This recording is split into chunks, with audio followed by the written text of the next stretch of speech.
friends, I am OmnusI here in my lair, and today we are here for another RPGaDay video. Today is the 20th of August. Hard to believe we're 2/3 of the way through already. Yeah. And today the word is investigate, which gives me a lot of directions to go into. But I want to talk about one aspect of many role-playing games and the different takes on it and how my game handles it. And that is the process of discovery. So, most game masters have their style of how they handle giving information out to the players. Some game masters like the kind of more of an old school approach.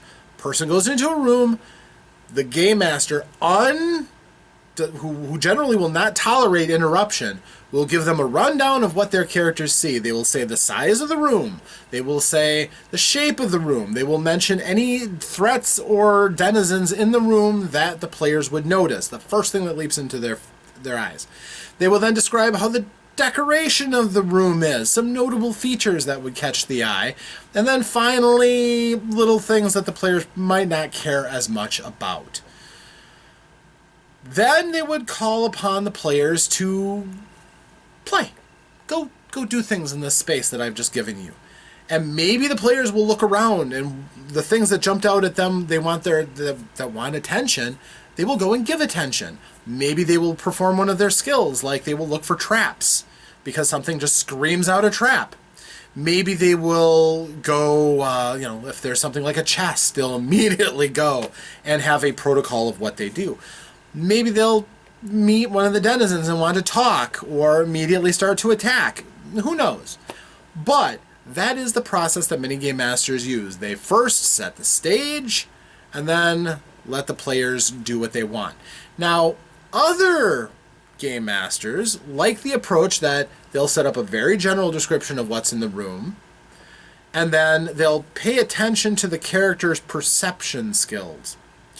Now, if it's something like 4th edition, 3rd, 4th, and 5th edition, they'll have a perception skill that is a passive perception, which means that it's a default, this is how observant the person is. It's used a lot when contesting against stealth rolls against that character.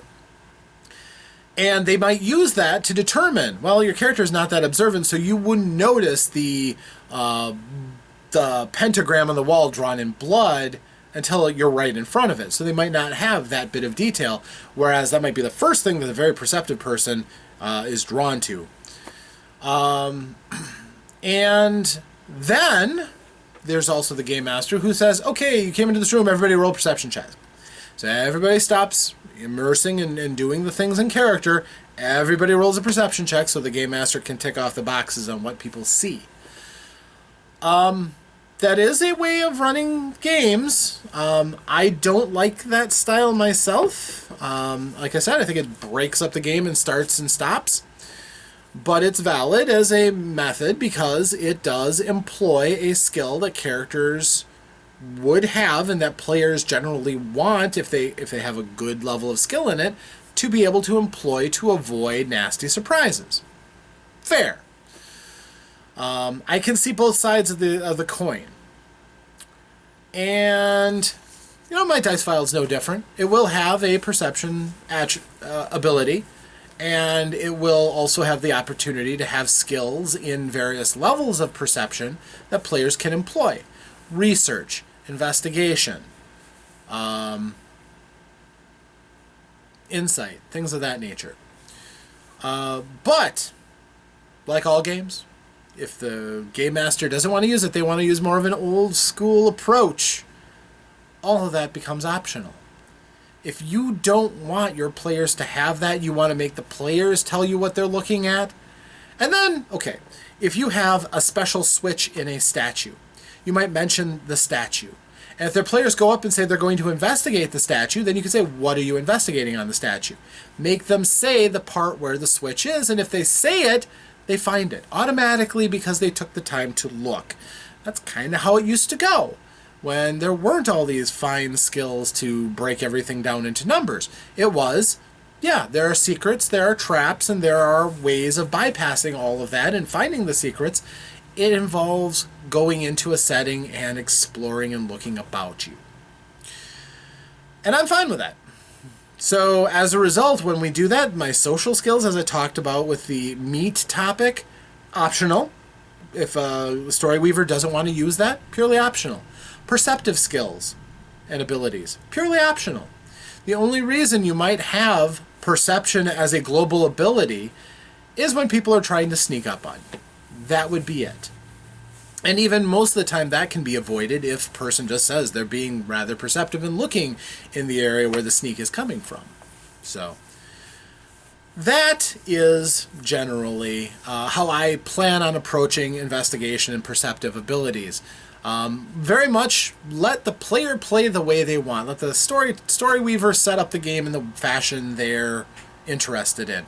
This would all be covered under a session 0 where you, as the game master, explain how your game works, and then as a Storyweaver you take the player's choices and you knit them together into a good story.